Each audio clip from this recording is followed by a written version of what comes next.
ज्या लोकांनी तुम्हाला झिडकारलं, ज्या लोकांनी तुम्हाला नाकारलं, ज्या लोकांनी तुम्हाला टाकून दिलं, तेच लोक तुमच्या मागे येतील, तेच लोक तुमची काळजी घेतील आणि तेच लोक तुमच्यावर प्रेमसुद्धा करतील. एका छोट्याशा गोष्टीतून वाचलेला, मला मिळालेला आणि त्यासोबतच प्रत्यक्ष अनुभवलेला एक अनुभव तुमच्यासोबत शेअर करायचा आहे, जो तुम्हाला लोकांना आपल्याबद्दल जो काही तिटकारा वाटतो किंवा लोक जे आपल्यासोबत कधी कधी अगदीच अशा पद्धतीचं वागतात की आपल्याला आपली वर्थ, आपली व्हॅल्यू काहीच नाही आहे किंवा आपण झिरो आहोत असा एक फील येऊन जातो आणि कुठेतरी आपण तुटतो, खचतो. त्या भावनेतून बाहेर येण्यासाठी हा व्हिडिओ खूप जास्त मदत करेल. हॅलो वॉरियर्स, मी सुप्रिया आणि तुम्ही पाहत आहात वॉरियर ऑफिसर एज्युकेशनल प्लॅटफॉर्म. फक्त लढण्याची नव्हे, जिंकण्याची तयारी. एक छोटीशी गोष्ट वाचण्यात आलेली आणि फक्त गोष्टीतूनच नाही तर प्रत्यक्षात मी कधीतरी माझ्यासमोर असा घडलेला प्रसंग पाहिला, त्याच्याबद्दल तुमच्याशी बोलायचं होतं. त्या गोष्टीमध्ये असं सांगितलं होतं की एक महिला तिच्या किचनमध्ये काम करत असते, स्वयंपाक बनवत असते आणि तिने घेवड्याची भाजी बनवलेली असते. घेवडा सगळ्यांना माहिती असेल, बीन्स असं जरी तुम्ही म्हटलात तरी चालेल तात्पुरतं समजून घेण्यापुरतं. तर ज्यावेळेला ती घेवडा निवडत होते, तिने चांगले जे घेवड्याची बिया आहेत, चांगल्या घेवड्याच्या बिया आहेत त्या घेतल्या आणि ज्या खराब झालेल्या आहेत त्या सगळ्या घराच्या पाठीमागे फेकून दिल्या. अर्थात त्या बिया चांगल्या नव्हत्या म्हणून तिने त्या फेकून दिल्या. पण काही दिवसांनी असं झालं की त्याच खराब झालेल्या ज्या बिया होत्या, पाऊस आल्यानंतर त्याच बियांना अंकुर फुटले आणि त्या बियांपासून नवीन रोपं तयार व्हायला लागली, वेल तयार व्हायला लागले. आणि तीच महिला जिने त्या बिया फेकून दिल्या होत्या, ती आता त्या बियांची, त्या फुटलेल्या अंकुराची काळजी घ्यायला लागली.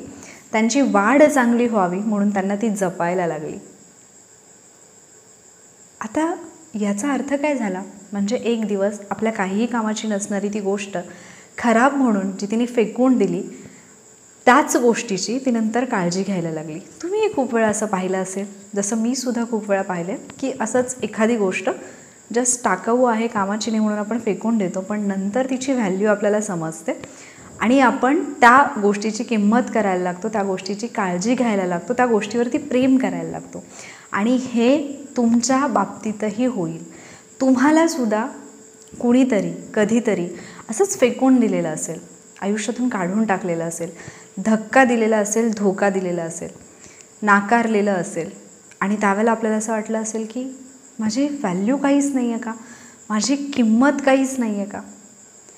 पण ज्या पद्धतीने खराब म्हणून फेकून दिलेल्या त्या बीतून एक अंकुर फुटतो आणि सगळ्या गोष्टी बदलतात, तसं जर तुम्हाला स्वतःवरती काम करता आलं, स्वतःला सिद्ध करता आलं, जर तुम्हाला स्वतःमध्ये तो बदल घडवून आणता आला, तो संघर्ष करून त्यातून जिंकता आलं, तर आज जे लोक तुम्हाला झिडकारतायत, नाकारतायत, उद्या ते लोक समोरून येऊन तुमच्यासोबत नातं जोडतील. तेच लोक समोरून येऊन तुमची काळजी घेतील आणि तुमच्यावरती प्रेमसुद्धा करतील.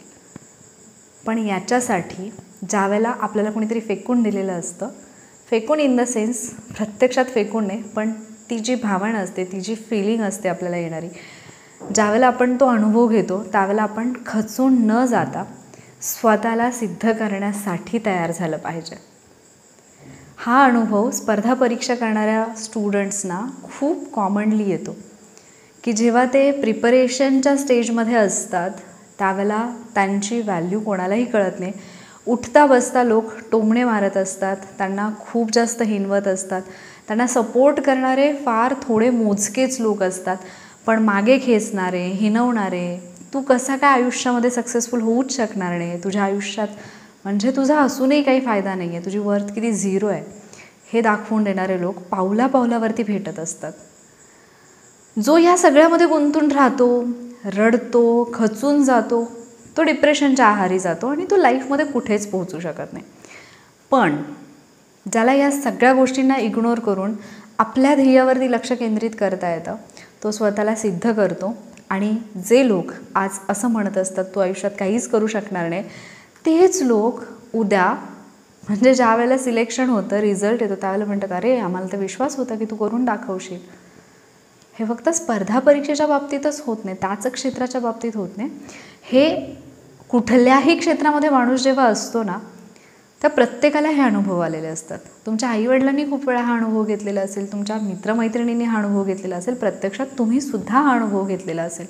मी स्वतः कितीतरी वेळा असा अनुभव घेतला आहे की म्हणजे आपल्या फॅमिली मेंबर्सला किंवा इव्हन आपल्यालासुद्धा एखाद्या कार्यक्रमासाठी कोणी इन्व्हाइट नाही केलेलं किंवा आपण एखाद्या ठिकाणी गेलो आहे तर जाणून बुजून लोक इग्नोर करतात आणि त्या गोष्टी हर्ट करतात, त्रासदायक ठरतात, खरंच वेदना देऊन जातात.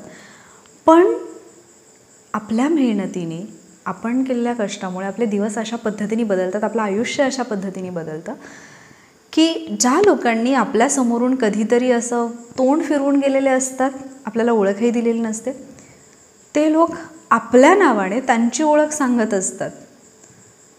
म्हणजे अनबिलिव्हेबल असतं हे की अरे हा माणूस, जो माणूस माझ्यासमोरून जाताना माझ्याकडे साधा पाहतही नव्हता, आज तो माणूस माझं नाव वापरून स्वतःची ओळख निर्माण करण्याचा प्रयत्न करतो आहे किंवा मी त्यांच्या फॅमिलीतली कशी आहे हे सांगण्याचा प्रयत्न करतो आहे. आणि मग ते म्हणतात ना की दिवस बदलतात, ते खरं वाटतं आणि खरंच दिवस बदलतात. आपल्याकडे थोडे पेशन्स असायला हवेत आणि फक्त पेशन्स असून फायदा नाही आहे, आपल्याला स्वतःवरती काम करता आलं पाहिजे.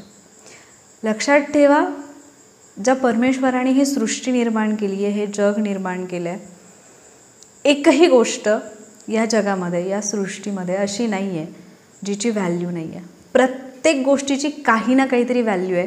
तिच्या असण्यापाठीमागे काही ना काहीतरी कारण आहे, तिच्या असण्याचा काही ना काहीतरी उद्देश आहे. तसाच तो तुमच्या असण्याचा सुद्धा आहे. बऱ्याचदा आपल्याला वाटतं की आय एम वर्थलेस, म्हणजे मी का आहे हा प्रश्न पडतो. माझ्या असण्याचा काय फायदा आहे, म्हणजे मी का, म्हणजे माझा जन्मच का झाला असेल किंवा मी या जगामध्ये असेनच का, असा प्रश्न बऱ्याचदा आपल्याला पडतो. कारण आपण लाईफमधल्या अशा फेजमधून जात असतो जिथे कुठलीच गोष्ट काम करत नसते, म्हणजे आपल्यासाठी काहीच वर्क करत नसतं. पण त्या फेजमधून जर तुम्हाला सावरता आलं, त्या फेजमधून जर तुम्हाला थोडंसं बाहेर पडता आलं ना, तेवढा काळ जर तुम्हाला संयमाने काढता आला ना, त्याच्यानंतर दुनिया आणि आपलं आयुष्य आपल्या इमॅजिनेशनच्या पलीकडे इतकं ब्युटिफुल असतं. पण तो जो काळ असतो ना, तो फार वाईट असतो. फुलपाखरू कसं निर्माण होतं तुम्हाला माहिती असेल. ज्यावेळेला त्या कॉकूनमधून त्या अळीला बाहेर पडायचं असतं, फुलपाखराला बाहेर पडायचं असतं, किती भयानक वेदना होत असतात त्याला. म्हणजे त्याच्यातून बाहेर पडणं हे इतकं मोठं आयुष्यातलं संकट असतं. पण त्याच वेळेला जर त्यांनी हातपाय काढून असा विचार केला की नाही, हे माझ्याच्याने होत नाही आहे, तर त्या अळीचं फुलपाखरू कधीच बनू शकत नाही. पण त्यावेळेला ते आपली पूर्ण ताकद लावतं आणि मला या जगामध्ये यायचं आहे, हे सुंदर जग पाहायचं आहे हा निर्धार करतं आणि त्याच्यानंतर एक सुंदरचं फुलपाखरू जन्माला येतं. पण हां, हेही तुम्हाला माहिती असेल की जर तो संघर्षच त्याने कधी पाहिला नाही तर त्याचं फुलपाखरात कधीच रूपांतर होत नाही. ते फुलपाखरू त्या कॉकूनमध्येच मरून जातं. सो आपल्याला त्याच्यातच राहायचं आहे की त्याच्यातून बाहेर पडायचं आहे, सुंदर सुंदर रंग आपल्या पंखावरती घेऊन फिरायचं आहे, हे सर्वस्वी आपल्या हातात असतं. आणि नेहमी लक्षात ठेवा, तुमची व्हॅल्यू, तुमची वर्थ, तुमची किंमत, तुम्ही काय आहात हे लोकांना ठरवू देऊ नका. आणि जरी त्यांनी ठरवलं तरी त्यांच्या ठरवण्यावरती तुम्ही विश्वास ठेवू नका. तुमची व्हॅल्यू काय आहे, तुम्ही कशासाठी आहात, तुमच्या इथे असण्याचा उद्देश काय आहे, हे तुमच्या मेहनतीतून आणि तुमच्या कामातून तुम्ही लोकांना दाखवून द्या.